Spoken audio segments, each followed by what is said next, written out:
first on the Gulf Coast with breaking news and weather. Fox 10 News starts now. Hello there, and thank you for looking in. It's Thursday. I'm Shelby Myers. And I'm Lenny Slagan. Welcome in for Fox 10 News at 4. Well, first up, Foley police are trying to find out who drove a van through a cemetery, damaging several grave sites. Police found the van in the cemetery with no driver around. The co-founder of the HBCU Pigskin Showdown arrested in Mobile. Bryant Grove picked up and was being held for Selma police on a felony theft of property charge. 27-year-old Christopher Teague here has been in and out of Metro 6 times since 2015. He was featured on Fox 10's Fugitive Files nearly 2 months ago, and now U.S. Marshals want your help catching him. So many people had pitched in to help find Joseph Ladner. He was well loved, and I can't imagine what his family is going through. The Mobile County Sheriff's Office says his body was found this afternoon on Chunchilla Landfill Road. A new home for Christmas. It's what this 85-year-old veteran in Grand Bay is now living in, thanks to some really good people. Yeah, Blake Lambert made a post asking for a couple of $100s to help repair the floor in an elderly man's very old camper. Yeah, and in the spirit of giving, $10,000 was donated in less than a day in time for Christmas, and enough to buy the veteran a new camper and more. If you're already thinking ahead and wanting to get healthy in the new year or start now, the Mobile County Health Department is here to help. They're opening up dietitian services to the public. So if you're diabetic, you have high blood pressure, it's the power of social media, and maybe even a little Christmas magic too. Either way, Taylor West has her painting back thanks to someone who thought returning it was just the right thing to do. Well, we were telling Mr. Wayne watches Fox 10, and he's watching right now. So thank you so much for your service, and we hope you enjoy and love your new home. Okay, this is really cool. The Rock and Roll Hall of Fame group is teaming up with a special effects company to create digital avatars, which will perform before an audience at a venue. I asked the question, what are you thankful for, on my Facebook page. I've had a lot of responses. Keep those coming in. We just love spreading gratitude. It's a Friday. We're thankful. Shelby, how did the cow even end up at Vacation Bible School? Well, in East Byron, Pastor Daniel Atkins at Taylor Road Baptist Church in Montgomery says the cow fell off of a trailer and was roaming around the East Chase Shopping Center before paying them a visit, making it a Vacation Bible School the kids and teachers won't forget. It clearly says reality mixed in with fantasy, okay? Yes. So, but this is a little bit of your truth. Yes. So for me, I take you on a journey. Okay, it's polling men on whether or not they think about the Roman Empire, and if they do, how often. We took the question to some of the guys in the newsroom. Take a listen to what they had to say. I'm going to break this one down for you. Let me get comfortable here. Okay, I got to put that down. There we go. Kansas City tight end Travis Kelce, that's this guy right here. Okay, a lot of women think he's very attractive, right? He went on a podcast with his brother Jason over there. Okay, Travis talked about how he went to a Taylor Swift concert and was upset because he couldn't meet her. She doesn't do meet and greets before or after the show because she's got to save her voice. And it's terrible. Chief Paul Prine has a message for those responsible. He says, turn yourself in or they will come and find you. City Councilwoman Gina Gregory says Kaylee's 16-year-old brother was the intended target. We're told he wasn't even home. Now, we just got this picture of little Kaylee. This should make it real for everyone. She is not just a 9-year-old girl. She has a name. This is her face. Her grandmother describes her as a happy child, loved being the center of attention. The grandmother says Kaylee was really excited for Christmas and the family is destroyed. Our thoughts and prayers are certainly with that family tonight. So Shelby, we're hearing officers originally responded to a possible stabbing there. Yeah, that is what we heard, Lenise. Let me set the scene for you as you take a look behind me. Officers are as far as the eye can see here on Wagner Street in the Tolmanville community. Multiple people have also come out and congregated in this area. Things are quiet right now. We are waiting on an official word. We think that things may have been resolved, but we don't know what that means. Mobile Police Corporal Katrina Frazier, who usually reports to the media, is on scene. We just asked her for an update, and she said not right now. Very swiftly to us, so she is out there talking with investigators. There are at least 24 Mobile police vehicles out here. An ambulance is on scene as well. But again, this happened at the Townhouse Square Apartments. We are hearing officers responding to a possible stabbing, and the person barricaded inside the apartment may have been involved. Of course, we are continuing to ask questions. A very active scene, but it is quiet right now. We have not heard, since I got out here within the past 20 minutes, we have not heard anybody yelling or any shots fired or anything like that since I have been on scene. As I was driving up, I did have 2 law enforcement officers speed by me going extremely fast to come out to this area. So again, a very active investigation still happening right here on Wagner Street. We'll of course continue to keep you updated as soon as we learn more. Take a look at it behind me here. You can see the windows were burst out of this building. So much debris out here. A lot of things inside. This was a community outreach. Many donated items inside. The race was on for firefighters to get that blaze out, not only to keep it from spreading to the nearby businesses, but also to find out if that dog was still alive.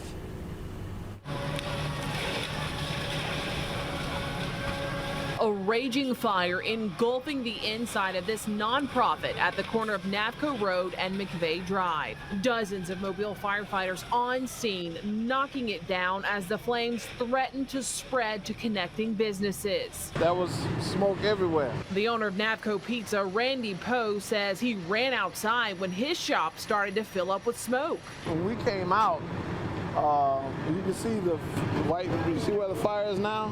Yeah. It was really high, and you hear popping, and the windows was crashing and bursting open, and it all started coming down. The director of the Navco Community Outreach helplessly waiting in the parking lot. Her dog was inside. Everyone bracing to learn if the dog died or was still alive. Until... oh, they got her. Out of the smoke, heroes in uniform reuniting the owner with her dog, Ginger. And Ginger's doing just fine after some oxygen therapy outside. Yeah, amazing news there that dog was okay. You can see right now that's the director. She is going through to see if anything is salvageable. Again, this place was described to me as kind of a stop shop where people could come and pick up things like clothing, shoes that they needed, maybe the homeless in the community. So a lot of things just inside of this business. Now, the owner or the director, again, telling me today that she believes the fire started from a fan that was inside, actually keeping that dog cool. I also talked with Stephen Millhouse with Mobile Fire, and he did say that that does appear to be the start of that fire. It was, again, accidental. Live tonight in Mobile, Shelby Myers, Fox 10 News. Dr. Max Rogers has been delivering babies for about 30 years. He's now dedicating the latter part of his career to helping this small-town hospital in Grove Hill. In the last year, we delivered approximately 135 babies here. We have the capacity to double that. It's the only labor and delivery unit in Clark County, and now the only one for dozens of miles. This after 35 miles away, the Monroe County Hospital Board voted to close its labor and delivery department last month. Dr. Rogers says 15% of Monroe County expectant mothers have now joined his care, and they're getting calls every day. We have the capability to provide that service, but again, if you're going to keep skilled nursing and anesthesia and operating room teams available 24/7, it's not inexpensive. Monroe County is just one of 3 other hospitals in Alabama that pulled the plug on labor and delivery in just 1 month. The Alabama Hospital Association president, Don Williamson, said last month the state is at a crossroads when it comes to rural health care. And he said it's largely due to the uninsured. Hospitals don't have the choice of not taking care of those people who can't pay for it. Dr. Rogers is trying to get out in front of this trend. He says labor and delivery at Grove Hill Hospital was in the red $750,000 last year, and says it's going to take the community and the state through fundraising locally or finding grant money to keep things from going bad to worse. These babies are not going to quit being delivered here. But if we close labor and delivery and the obstetricians go away, there will not be anybody qualified to deliver them. You're going to start to see horrendous outcomes right here on our back step. And I don't know what to say other than we cannot, as an advanced culture, let that happen to our people. Well, listen to this too. Without Grove Hill Hospital, mothers in labor would have an hour and a half of a drive in any direction, whether they go to Mississippi, they come to Mobile, Montgomery, for the closest labor and delivery unit if they live in that area. This is just a story that's kind of gone viral on Facebook. Not only was it painted by a friend, but it was given to Taylor West by her husband on their first Christmas as a married couple. Taylor tells me she thinks someone bought it from a local Goodwill and she'd like to buy it back. Sometimes you just have to let social media do its thing. And that's what Taylor West is hoping. Social media has blown my mind. Last I checked, it had over 3,000 shares. 3.3 thousand shares to be exact. West made this post last week saying in part, quote, "In the chaos of moving, my sweet, sweet mother-in-law accidentally donated this painting to Goodwill. It's a big piece, it's fragile, so we decided to take it as a last load, put it in my mother-in-law's garage for the time being. They're also moving. She accidentally loaded it up and took it to Goodwill. We called Goodwill. We went to Goodwill. They remember seeing it, but they no longer had it." West says people on social media even commented on her post confirming they had seen the painting at this store.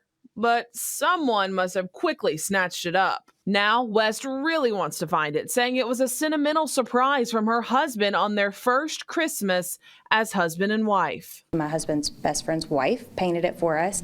I saw it on her Etsy shop and was like, I want this painting. Well, my husband convinced me that it was sold. I had reached out to her to try to buy it. Lo and behold, he had bought it, and when we got back from our honeymoon, he gifted it to me. West is even offering to pay the person back for it and hopes one day they will all get a good laugh out of the case of the missing mural. Everything that's in the garage as we're making Goodwill runs, it's like, make sure you check every box, every piece. We're paying a little bit more attention and definitely trying to laugh about it. And I'm just really hoping that my mother-in-law will laugh about it soon. Well, you know, this is live TV. I talked to Wes this morning and she just tells me that social media did its thing. Someone has reached out to her. They have the painting. They're expected to meet up tomorrow to make that exchange. I'm going to do my best to film it and bring that story for you as a part 2 tomorrow. So, hey, a good news to this story. She hopefully will get her painting back. Live in the studio tonight, Shelby Myers, Fox 10 News.